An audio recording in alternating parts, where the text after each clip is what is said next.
Welcome to Revenue Rehab, your one-stop destination for collective solutions to the biggest challenges faced by marketing leaders today.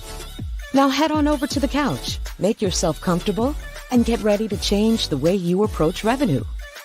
Leading your recovery is modern marketer, author, speaker, and chief operating officer at Tegrita, Brandi Starr.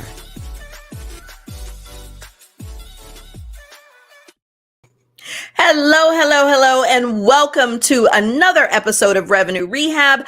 I am your host, Brandi Starr, and we have another amazing episode for you today.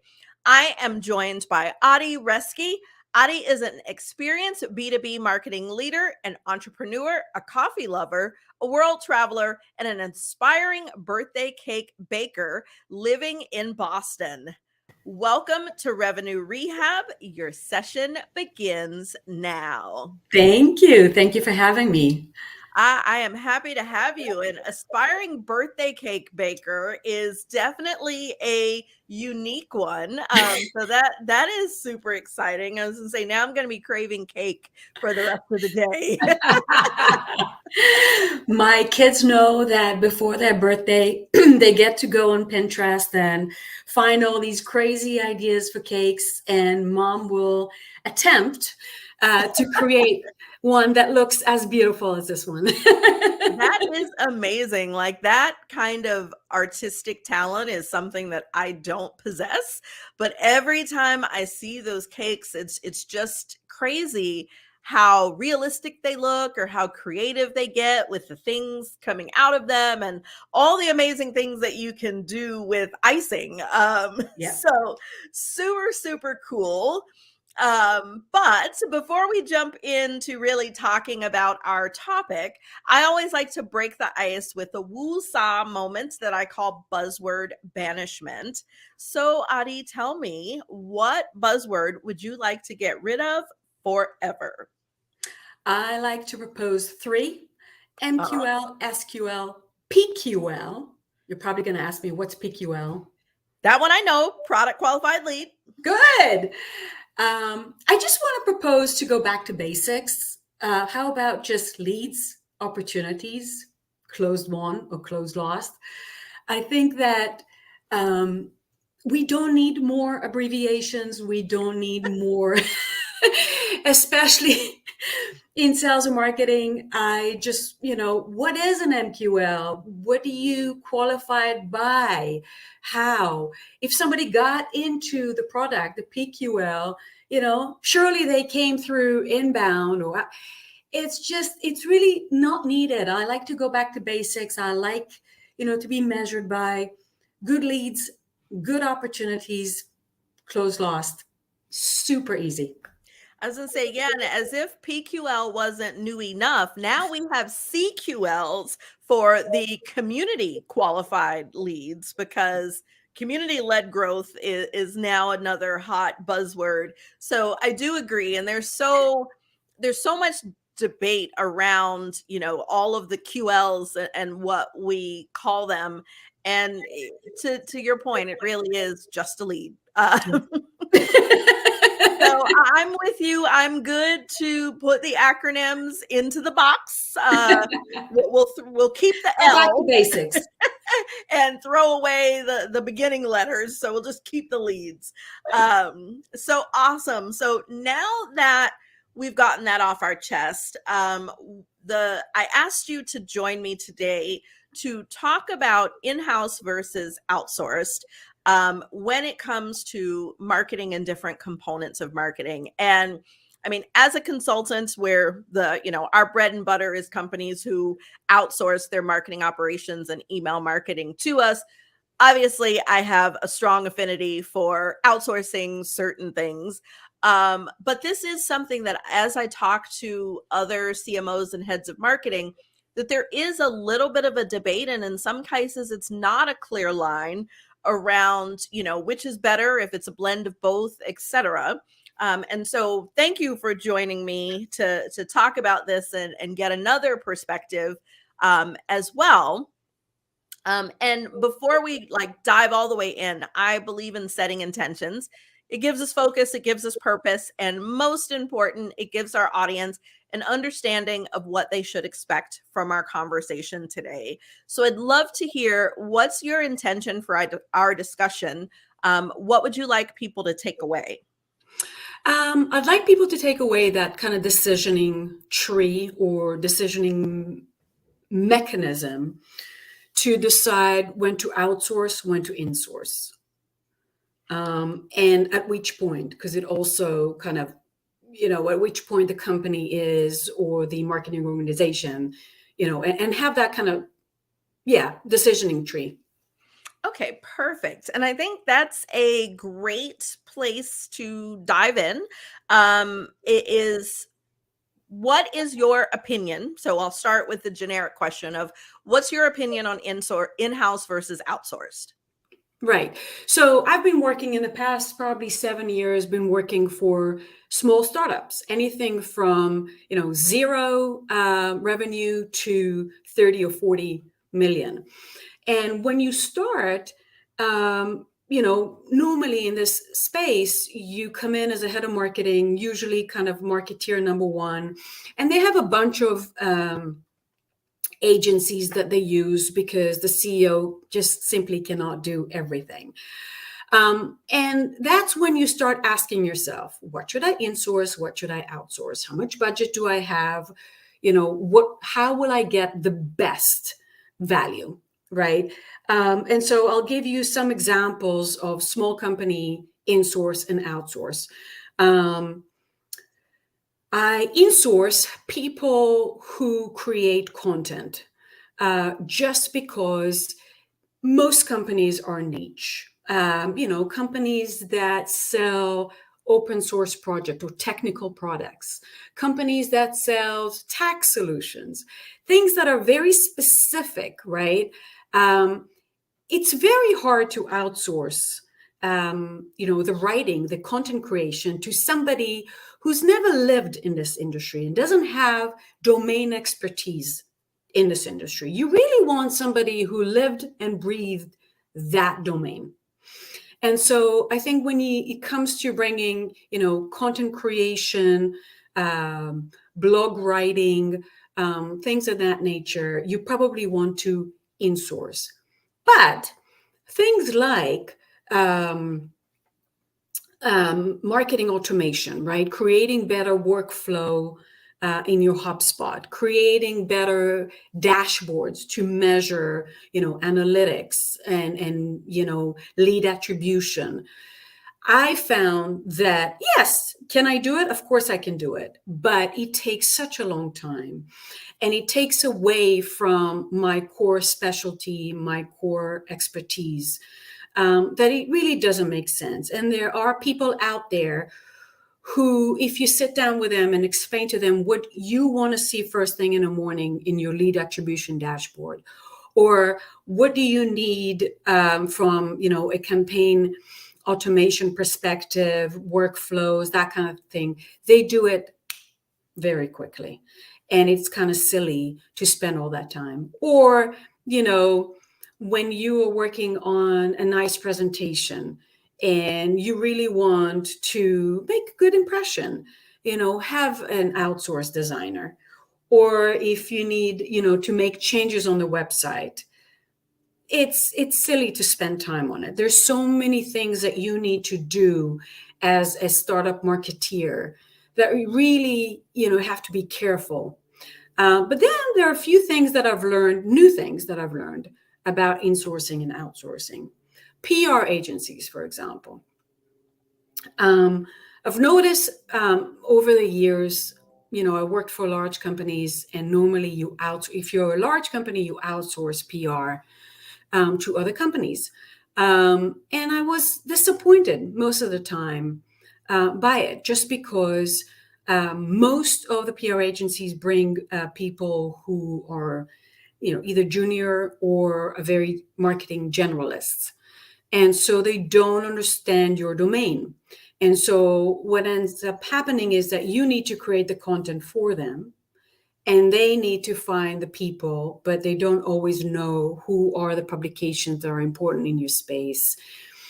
And I kept asking myself, is it really taking time away from me? I'm not sure. So, PR agencies is one of these things that I think that if you're a small company, you probably better insourcing, even part-time, but insourcing versus, paying 10, 15 grand a month to a PR agency and then doing a lot of the work for them. This is something that I found was not very efficient. Video is another one. So a lot of companies say, I'll just outsource the video. That's easy. What do you need to do? You just need to create or edit a video. Anybody can do that. But in my last company, I've noticed that there is a huge trend, SEO trend in video. And you get a lot ROI for investment in video rather than in blogs. And I've decided to insource a video producer, and that paid off. I couldn't even believe it, because the more the video person understood our business, the more he was able to create more interesting videos, work with our domain experts, and create something that is really unique. Whereas when I outsource to video people in the past, I noticed that I had to create a script for them and draw, exactly what I need to happen. There was a ton of back and forth. And essentially, I spend more time in producing the video. And when you have somebody in-source, not only you can create more video, but the quality is a lot higher because they understand your buyer. They understand what you're trying to do. And they can propose things, on their own because they understand it better. So this was something that I've discovered on insource and outsource recently. So what I'm hearing is where there is that domain expertise, where that plays a key role, those are the places where you want to keep it in-house, where you've got someone that is living and breathing that on a day-to-day and can take all of those learnings, industry knowledge, all of those things, and put that into their work. That's right. And then on the opposite side, where there are things that are labor intensive, less domain knowledge required, those are the opportunities to outsource. Yeah, that's what I have found over the years. But again, if it really also depends on your budget and what you're trying to do. I think these days we're all asked to do, more with less, right? And so I can only imagine that nowadays, marketing teams are, getting smaller and they're asked to do more. So, what else can we outsource?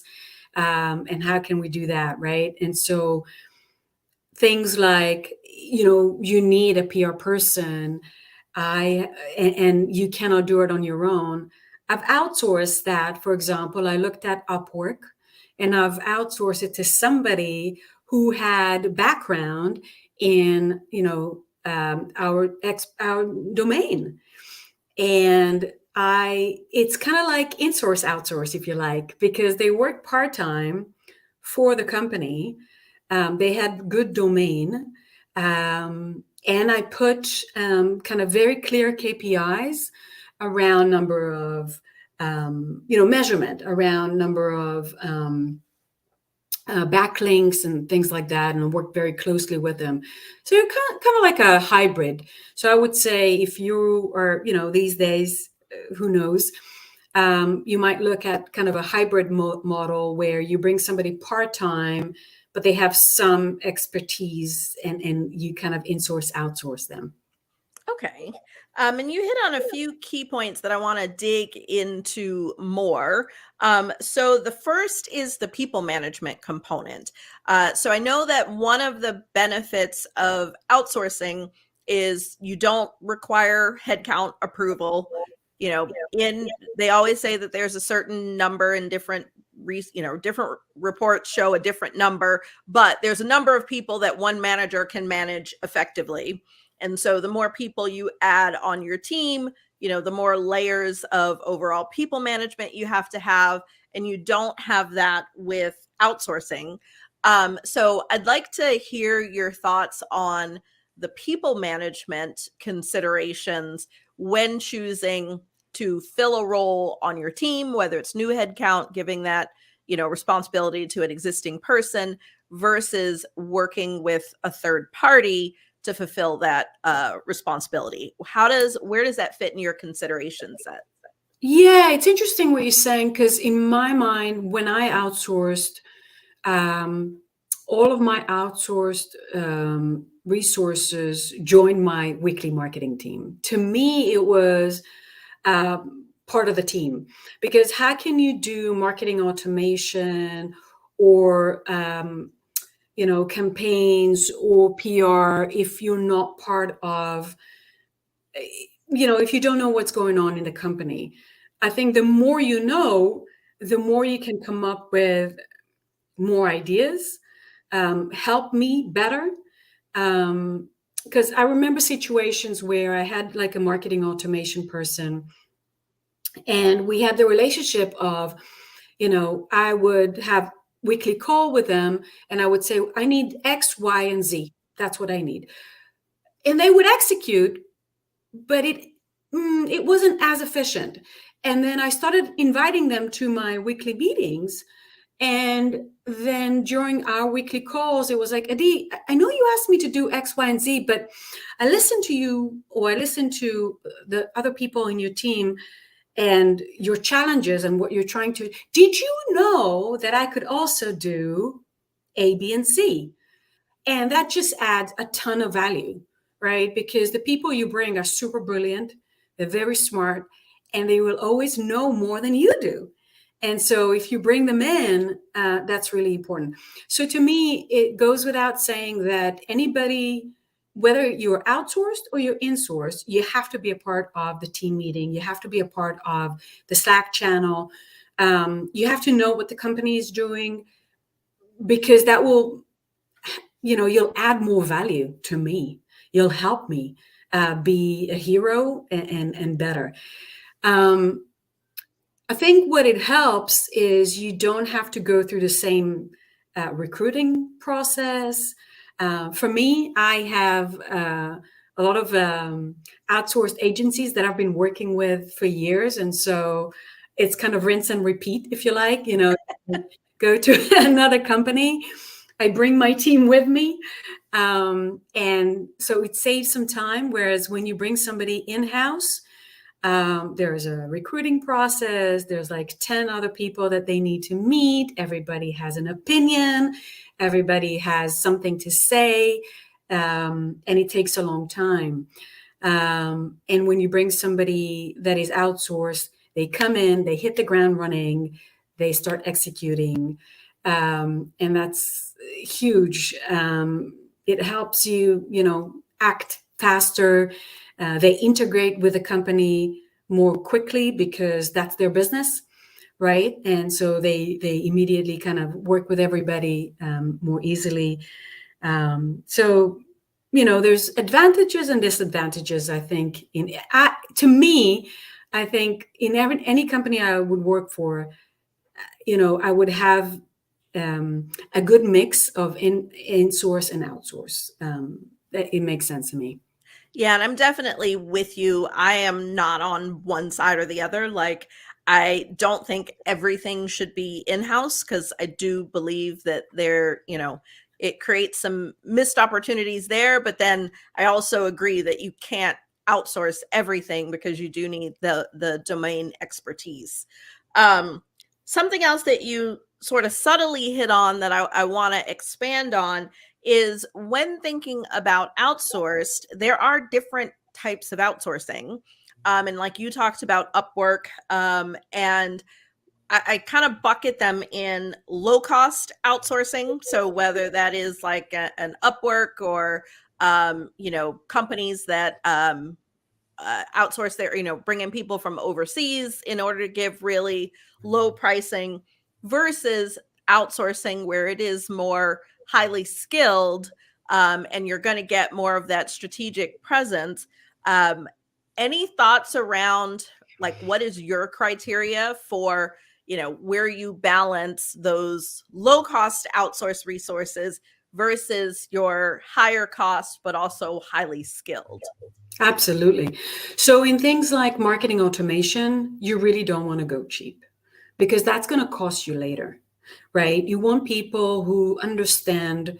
You also know that a lot of this is not just one person. Usually there is some coding involved, some automation involved, some integration with different things. And so you really want to go high end, um, agency or something like that can kind of really help you.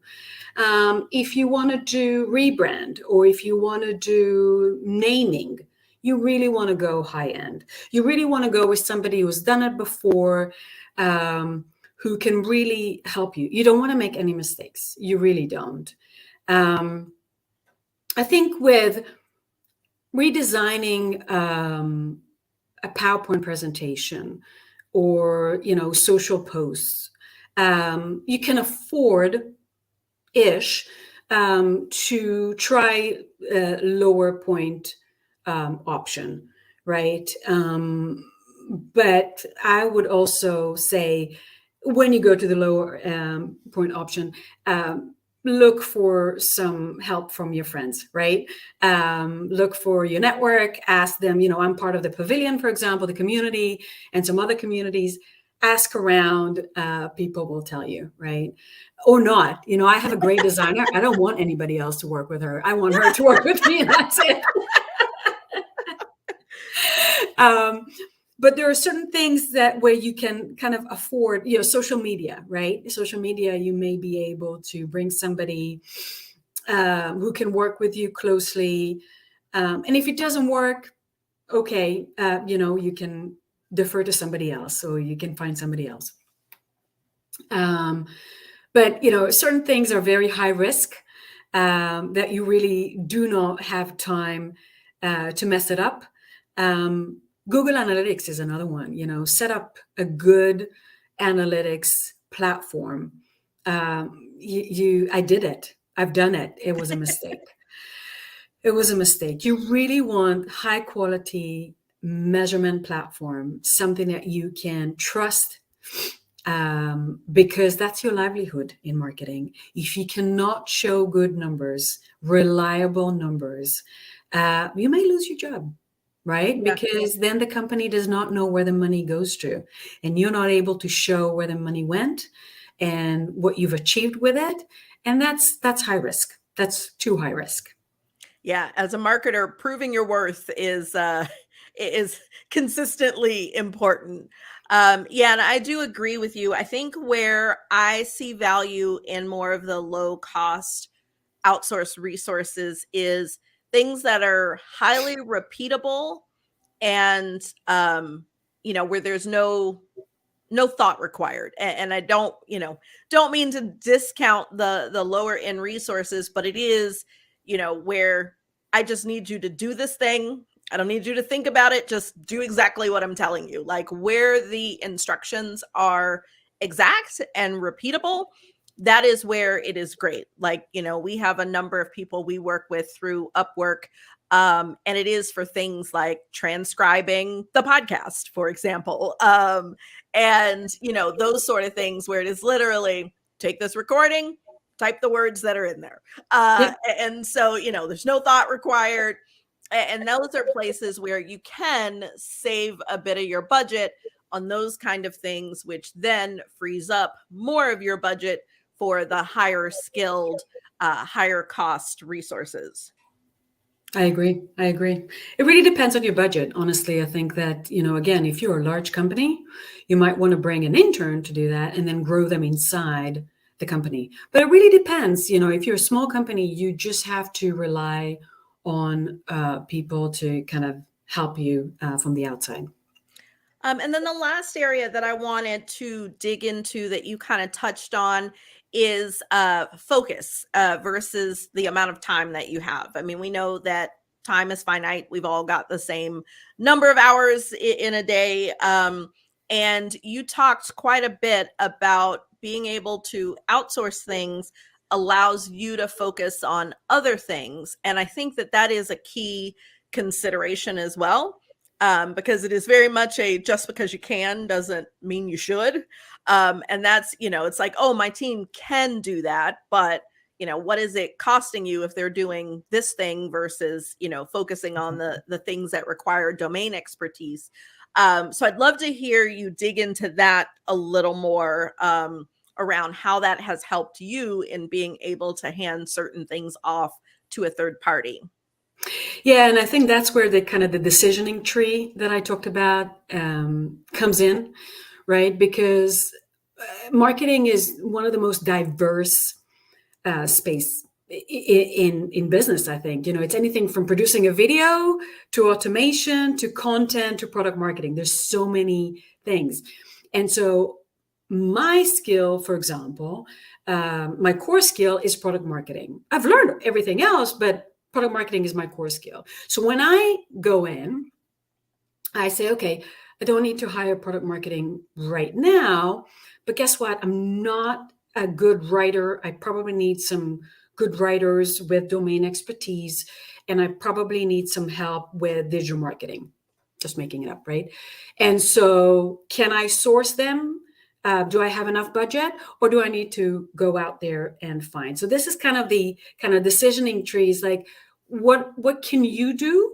What other skills do you have in the team? Understand what they're good at and understand what they're not very good at or what they hate doing, right? And then, figure out the gap. Okay, I have this gap with digital marketing, with video production, and with design. Great, fantastic. Okay, so here's what I need to do. I'm going to outsource this to just one person, and I'm going to bring an agency for that, and I'm going to insource this and bring it all together, right? And this is kind of the decision tree.